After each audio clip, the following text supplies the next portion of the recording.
آقا کریم علیہ صلاۃ و تسلیم ایک دن منڈی میں تشریف لے گئے۔ وہاں ایک شخص گندم بیچ رہا تھا،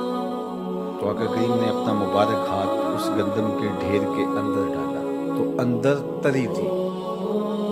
باہر خشک گندم تھی اور اندر اس کے تری تھی۔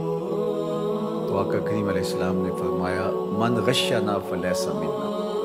جس نے ملاوٹ کی، دھوکہ دہی کی، ہمارا اس کے ساتھ کوئی تعلق نہیں۔ حالانکہ گندم اگر گیلی ہو تو جو خریدنے والا ہے اس کو مالی نقصان ہوگا، یا اگر گندم میں جو ملا دیا گیا، اس کو پیس کر کے آٹا بیچ دیا گیا تو اس کا مالی خسارہ ہوگا، اس کا صحت کا خسارہ نہیں ہے۔ اور اگر مرچوں کے اندر اینٹیں پیس کر کے شامل کر دی گئی یا دودھ کے اندر پاؤڈر شامل کر کے بچوں کی زندگی سے کھیلا گیا، یا 2 نمبر دوائیاں پیس کر کے زندگی بچانے والی دوائیوں میں بھی ملاوٹ کی گئی، تو پھر بتاؤ یہ معاملہ کتنا دردناک اور خطرناک ہے۔ ہمارا دین گندم گیلی کر کے بیچنے والے کو بھی منع کرتا ہے، اور اتنی سخت تلقین ہے، اتنی سخت تاکید ہے خالص فروخت کرنے کی اور خالص چیزیں دینے کی کہ گیلی گندم بھی گوارا نہیں، اور اگر کوئی ایسا کرتا ہے تو اتنے سخت لفظ ہیں، تنبیہ اتنی سخت ہے، من غشنا فلیس منا، اس کا ہم سے تعلق ہی کوئی نہیں، وہ ہمارا لگتا ہی کچھ نہیں ہے۔ اور جو اینٹیں پیس کر کے، جو دیگر پتہ نہیں کیا کیا پیس کر کے مختلف چیزوں میں ملاوٹ کرے اور انسانی زندگیوں سے کھیل رہا ہو، تو بتاؤ کہ وہ کھڑا کہاں ہے، اور اس کا کیا تعلق دین سے ہو سکتا ہے، اس کا کیا ربط ہو سکتا ہے آقا کریم علیہ الصلوۃ والتسلیم کے لائے ہوئے دین سے۔ تو یہ ہمارا دین ہے جو ہمیں سکھاتا ہے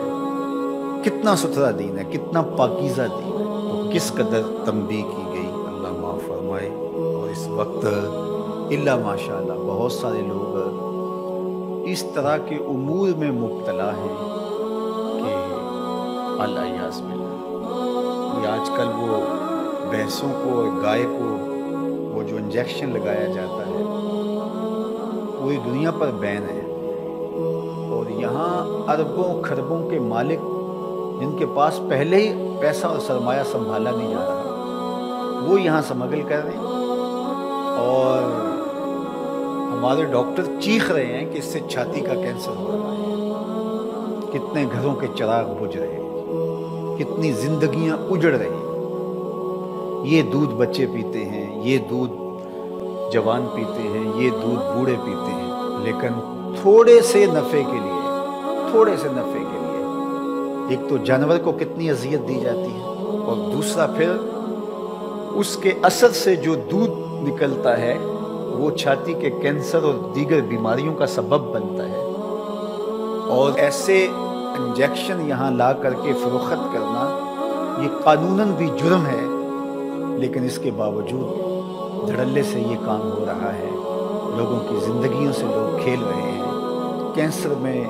کسی کی ماں چلی جائے، کسی کا بیٹا چلا جائے، کسی کی جوان بیٹی چلی جائے، اس کے گھر میں صف ماتم بچ جائے، لیکن اس بیچنے والے کو جو خربوں کا پہلے مالک ہے، اس کو کیا لگے، اس کو پیسوں کی مقدار بڑھانی ہے۔ اب یہ ٹوپی پہن کے محفل نعت میں آ کے بیٹھ جائے، یہ تبلیغی گشت اور چلے پہ بھی چلا جائے، اجتماع میں بھی چلا جائے، یہ بزرگوں کے پاس عرس کے اوپر بھی اسٹیج کے اوپر بیٹھا ہو، تو کیا فرق پڑتا ہے اس سے؟ لوگ سمجھیں کہ یہ بڑا دیندار اور نیکوکار ہے۔ آمنہ کے لال کی آواز آ رہی ہے من غشنا فلیس منا، سن لو اس بدکار کا ہمارے ساتھ کوئی تعلق نہیں ہے، جو لوگوں کی زندگیوں سے کھیل رہا ہے، لوگوں سے زیادتی کر رہا ہے۔ تھوڑا رزق کما لو، لیکن کبھی بھی کسی سے زیادتی نہ کرو۔ زیادتی پلٹ کے آتی ہے، کسی سے ظلم کرو گے تو وہ گناہ جن کی سزائیں دنیا پر بھی ملتی ہیں ان میں سے ایک ظلم بھی ہے، اور آخرت کے اندر اس کی جو سزا ہے کتنی کڑی ہے، الیاذ باللہ۔ مکر اور دھوکہ دینا یہ آتش دوزخ میں جانے کا ذریعہ ہے۔ دھوکہ دینے والا اور فراڈ کرنے والا یہ جہنم کی آگ میں جلے گا اور سخت اذیت